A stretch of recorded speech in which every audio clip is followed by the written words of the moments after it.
So in this segment, we're going to be talking about the, quote, deep well of support for pragmatic solutions to the Northern Ireland Protocol standoff, according to Micheál Martin.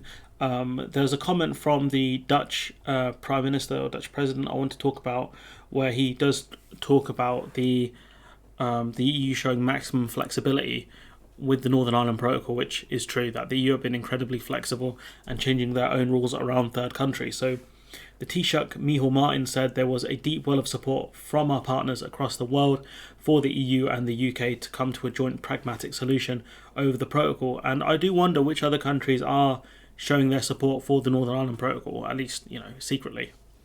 Unilateral action will not bring us closer to that goal, said the Taoiseach, which is true. By taking unilateral action, all you do is kill off trust and destroy any chance of a negotiated solution.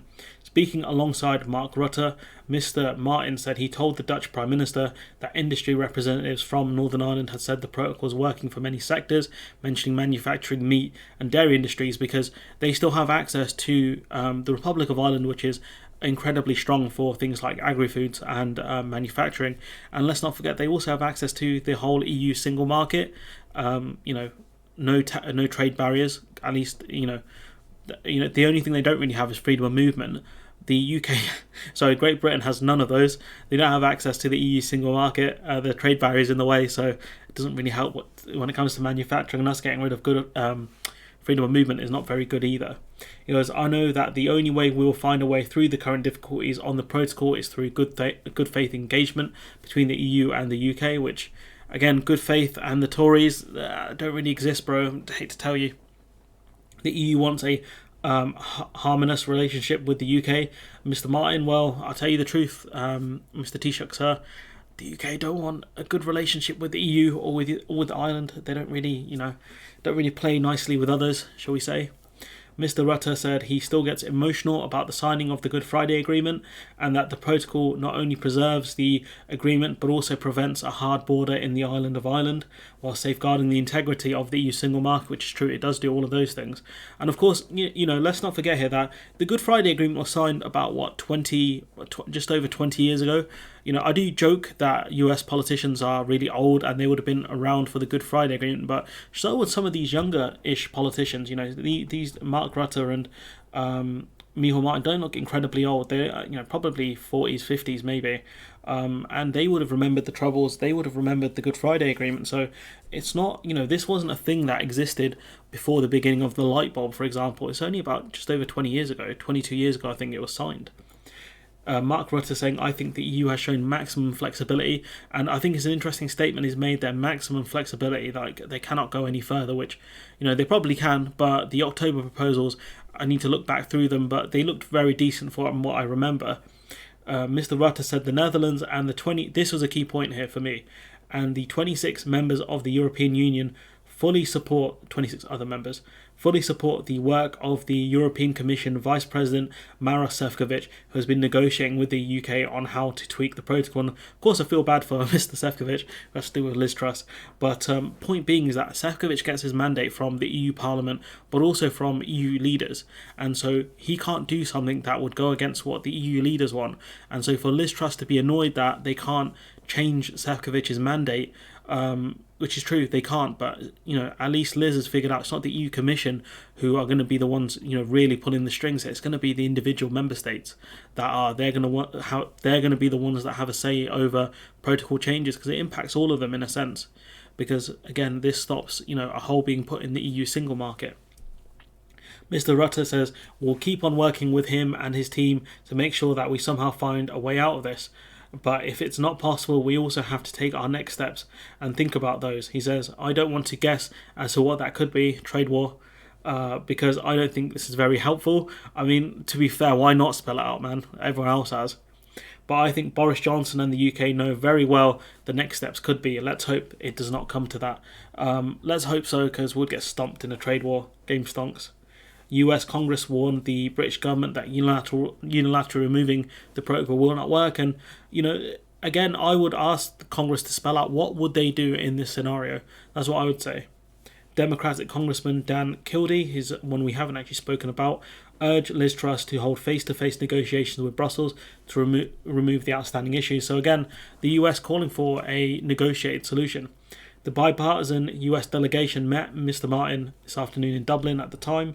The delegation led by Richard Neal, who was very senior in not just in the Democratic Party, but also in the US Senate, or Congress, should I say, House. It's important that we stress this, that the British government negotiate and that they not take unilateral action, Mr. Kildee told RTE's Morning Island. I think that was the very first point that was pressed by our delegation, most particularly Richard Neal. So that would have been the most important thing they spoke about to Liz Truss, which is don't take unilateral action. Stop it. If she listens to them, I don't know, but that should be interesting. He says the only way we can come to an agreement, the only way we can protect the incredible progress that's been represented with the Good Friday Agreement is face-to-face negotiations, which is true. The only way to resolve these issues are for both sides to actually talk to each other.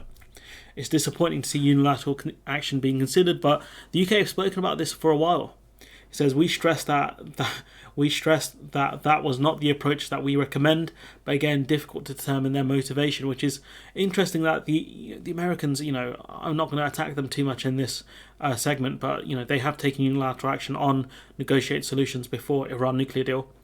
But again, difficult to determine their motivation. So he's saying it's difficult to determine the motivation of the British government. Is he speaking about Liz Truss specifically, or Tory cabinet ministers? Because Liz Truss's ambitions are clear. She wants to be leader of the Tory party. She wants to be prime minister. So we know that. We don't know what Boris Johnson wants. We don't know what his end game is. Does he want to scrap the protocol? Does he want to keep it? We know the ERG and those members in the party and the cabinet are not happy with the protocol. So we know certain things, but we don't have all the pieces. So when this Congress person says they're unable to determine the motivation behind the Tories, he's not wrong. We don't believe that this is the proper path. We think unilateral solutions will not work, which is true. Again, it won't work. He said there was no indication the British government intends to change course, which is scary. They spoke to Liz Truss, behind closed doors, and it very much looks like this is the way the United Kingdom are going to go. And so it'd be interesting to see what the Americans respond with. The purpose of the meeting was to make sure it's very clear to them what our position has been. So essentially, they weren't really trying to talk the British government out of it as much as they were going to say, look, if you do this, this is what we think about it and we do not approve. The position of the chairman, Neal, the US House of Representatives Speaker Pelosi, and the American government in general supports that we do not believe that will lead to a positive outcome, he added. And, some of these people, Pelosi and Neal, are very senior in US politics, very, very senior, not just in age, but in stature. This is probably nothing short of Joe Biden making these statements himself, honestly. We think it's best, whenever there is a difference, to sit down across the table and negotiate towards a common purpose, which is true. Again, it's interesting that that is the history we celebrate when we think of the incredible benefits of the Good Friday Agreement, a difficult, long-standing dispute resolved through negotiation, and that's a really good point that he's made there, that the Good Friday Agreement came about through negotiations. So the UK taking unilateral actions here make no sense when the precedent set by history, which is the only way to really resolve things is through negotiations, and the United Kingdom are refusing to really go back to the table to thrash things out. The UK government would recognise that that's the way to resolve these differences, which is true. Now, having had both Democratic and Republican members of Congress who don't agree on everything, and really they don't agree on anything apart from screwing over the American public, there are many things we disagree on, but we agree on that point. We made it very clear to each and every person that we've met on this delegation trip. Mr. Kildee saying that, it cuts through the Republican Party and the Democrat Party, that they want a negotiated solution. They do not want the UK to take unilateral action. Mr. Martin said the only way to resolve the protocol is through intensive negotiations. Mr. Martin met Northern Ireland political leaders and businesses last week to discuss the effects of the protocol. Him saying that, according to some research, 65% of companies were now managing the protocol quite effectively. Kind of how you define quite effectively is very difficult and a bit nebulous, to be honest. He talks about many sectors like meat production, and for manufacturing sector in the north, and for agriculture like dairy, the protocol is actually essential, is how they put it. Because let's not forget, milked, farmed, or kind of produced, however you want to phrase it, in the south, unpasteurized milk is often processed. I think in Northern Ireland is one of the other ways around. One of the groups is very reliant on the other to kind of finish the refinement process for milk. So if there was a trade barrier in the way, that whole system becomes unviable. And the Northern Irish economy is very entangled in the Irish economy. Let's not forget that. For other sectors like consumer-facing areas and retail, there are difficulties and are challenges. Ask the M&S dude about that. But that's an area where they can make changes. Compound products are very difficult to deal with. Products that are ready meals and sandwiches, etc. That's why in the October proposals they talked about the kind of getting rid of a lot of the certificates needed for goods that are just going to stay within the United Kingdom. The US group met Sinn Féin leader Mary Lou MacDonald in Dublin. She seems like a very no-nonsense character, honestly. She says, I thank the members of the US Congress for their continued support of the Good Friday Agreement for peace and for progress in Ireland. She said there would be no agreement without the US, which is very true.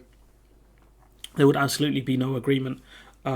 These agreements face challenges from a British government that plays fast and loose with international law and places narrow Tory party concerns above the needs of the people and the economy of the North, which is true. That this again is the Tory leadership contest, isn't it?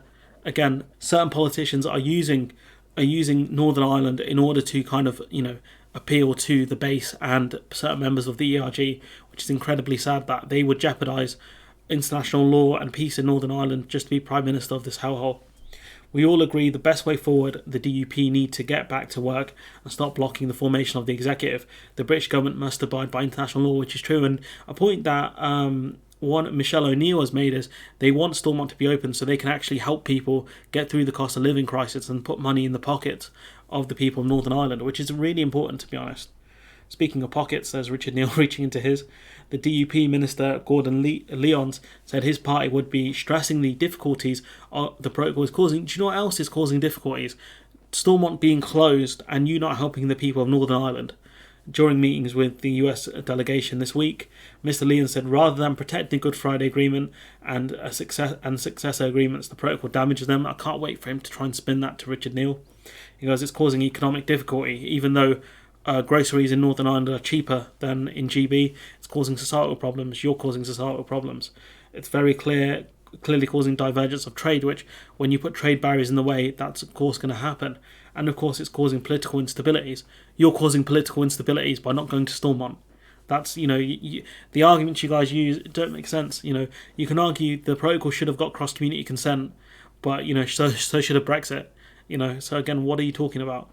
So we need to get that message across that the protocol is not protecting the Good Friday Agreement. And again, given that the US's position on this is very much the protocol does protect the Good Friday Agreement, somehow you're going to have to convince the US that is not the case. And I don't think the geniuses in the DUP can really do that, given a lot of things. But, it's an interesting article, the Taoiseach talking about the idea that pragmatic solutions are still there to resolve the standoff. You've got Mark Rutte, the Dutch Prime Minister, talking about how the EU have shown maximum flexibility. So it kind of leads to the question, what else is left on the table for the EU to give at this point? But anyways, I'm going to leave it there. Let me know what you think in the comments below. Like, comment, share, subscribe. Support the channel on Patreon if you can. And hopefully I'll see you in the next one.